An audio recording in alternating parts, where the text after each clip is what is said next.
मालेगावात दुपारी राहुल गांधींचा road show होईल। त्यानंतर जुना आग्रा रोड इथे चौक सभा घेत ते नागरिकांशी संवाद साधतील।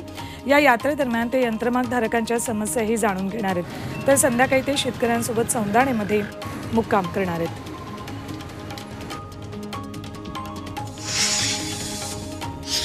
उद्धव ठाकरे 2 दिवसांच्या विदर्भ दौऱ्यावर आहेत। आज कारंजा आणि वाशिम इथे ठाकरेंचा जनसंवाद मेळावा होतोय।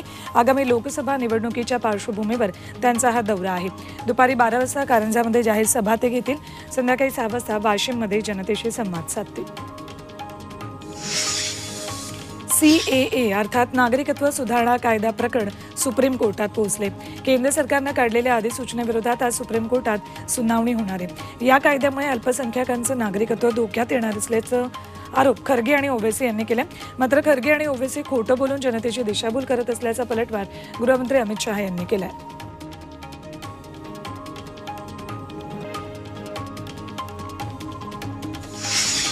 राज्य मंत्रिमंडळाची आज कॅबिनेट बैठक होतीये।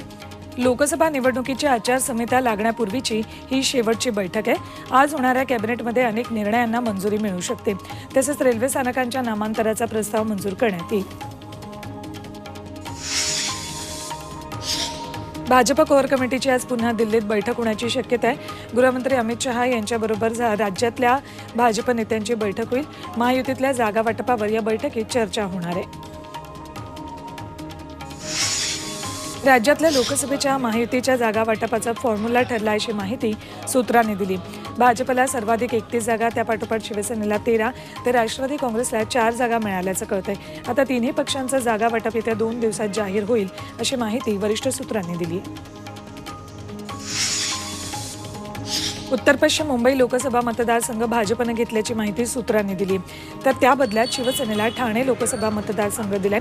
कोल्हापूर लोकसभा मतदारसंघातून शिवसेनेचे विद्यमान खासदार संजय मंडलिक यांच्या ऐवजी समरजित घाटगे शिवसेनेच्या धनुष्यबाणावर निवडणूक लढवतील।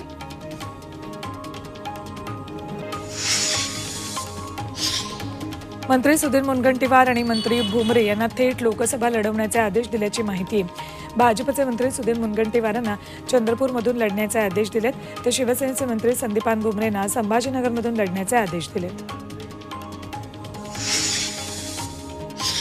शांतिगिरी महाराज नाशिकमधून निवडणूक लढवण्याच्या भूमिकेवर ठाम आहेत। मात्र खासदार श्रीकांत शिंदे यांनी कार्यकर्ता संवाद मेळाव्याचं आयोजन केलेलं आहे। नाशिक लोकसभा मतदारसंघाची जागा शिवसेनेला मिळणार असून त्या जागी हेमंत गोडसेंना उमेदवारी मिळेल असं जाहीर केलं।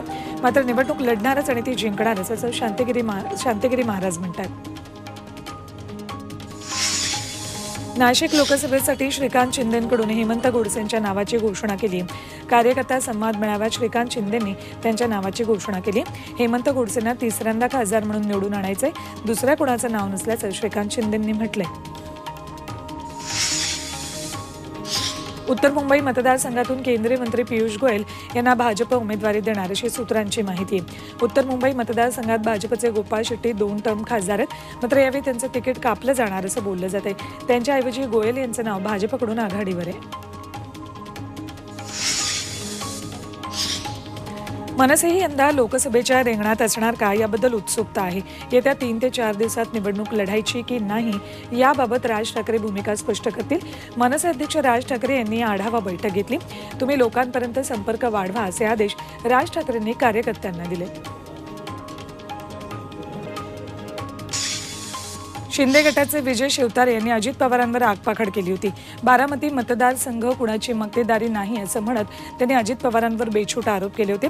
त्यावर त्या राष्ट्रवादीही आक्रमक झाली आहे। शिंदेंनी आपल्या नेत्यांना वेळीच समज द्यावी, अन्यथा महायुतीतलं वातावरण बिघडेल आणि कल्याण लोकसभेच्या निवडणुकीत त्याचे पडसाद उमटतील असा इशारा अजित पवार गटाचे नेते आनंद परांजपे यांनी दिलाय। पुण्यातले मनसे नेते वसंत मोरे यांनी अखेर मनसेला जय महाराष्ट्र केला। साहेब मला माफ करा अशी फेसबुक पोस्ट लिहिली त्यांनी आणि मनसेचा राजीनामा दिला। मोरेंपाठोपाठ मनसेचे पर्यावरण शहराध्यक्ष नितीन जगताप यांनीही राजीनामा दिला। वसंत मोरें प्रकरणी प्रसारमाध्यमांवर प्रतिक्रिया देऊ नका असं राज ठाकरेंनी बजावले। तसे आदेश त्यांनी पुण्यातल्या मनसे पदाधिकाऱ्यांना दिलेत। नंदुरबारमध्ये भाजपनं काँग्रेसला मोठा धक्का दिलाय। नंदुरबारचे माजी पालकमंत्री पद्माकर वळवी भाजपच्या वाटेवर आहेत.